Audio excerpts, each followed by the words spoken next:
Samantha Ruth ప్రభు తన సొంత బ్యానర్లో సినిమాలు నిర్మిస్తున్న విషయం తెలిసిందే. అయితే టాలీవుడ్లో ఎన్నడూ లేని విధంగా తన బ్యానర్లో పనిచేసే ఆడామగ నటులకు సమాన వేతనాలు చెల్లిస్తానని ప్రకటించి ఆశ్చర్యపరిచింది. నిజానికి మేల్ స్టార్స్ కి ఉండే పారితోషికాలు ఫీమేల్ స్టార్స్ ఉండవు. కానీ సమంత ఈ రూల్ని బ్రేక్ చేస్తానని భరోసా కల్పించారు. అలాగే సమంత బ్యానర్లో రెగ్యులర్ స్టార్ హీరోస్తో సినిమాలుండవు. ఇందులో ప్రతిభావంతులకు ప్రయోగాత్మక కంటెంట్ ఉన్న సినిమాల్లో అవకాశాలను కల్పిస్తారు. డిసెంబర్ 2023లో త్రలాలా మూవింగ్ పిక్చర్స్ అనే నిర్మాణ సంస్థను ప్రారంభించిన సమంత ఆ సమయంలో ఇన్స్టాలో ఇలా రాసింది: త్రలాలా మూవింగ్ పిక్చర్స్ మోడర్న్ డే సినిమాలు తీస్తుంది. నేటి తరం ఆలోచనలను ప్రతిబింబించే కంటెంట్ రూపొందించే లక్ష్యం పెట్టుకుంది.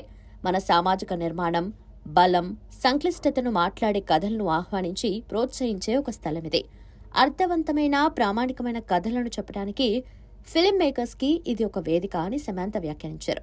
సమంతతో తదుపరి చిత్రానికి ప్లాన్ చేసిన దర్శకురాలు నందిని రెడ్డి వేతన అసమానతను పరిష్కరించేందుకు తన స్నేహితురాలు సమంత కృషి గురించి మాట్లాడారు. సమంతకు చెందిన త్రలాలా మూవింగ్ పిక్చర్స్ తన మొదటి ప్రొడక్షన్లో పనిచేసిన ప్రతి ఒక్కరికి వేతన సమానత్వాన్ని హామీ ఇచ్చారని తనతో చెప్పారని నందిని రెడ్డి వెల్లడించారు.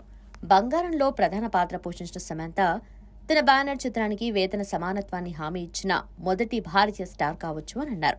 బెంగళూరులో జరుగుతున్న అంతర్జాతీయ సినిమా ఉత్సవాల్లో ఒక ప్యానెల్ చర్చలో దీన్ని నందిని రెడ్డి వెల్లడించారు. ప్యానెల్ పాల్గొన్న కన్నడ స్టార్ రమ్య, డిఓపి ప్రీతా జయరామన్ కూడా సమంత ప్రయత్నాన్ని ప్రశంసించారు.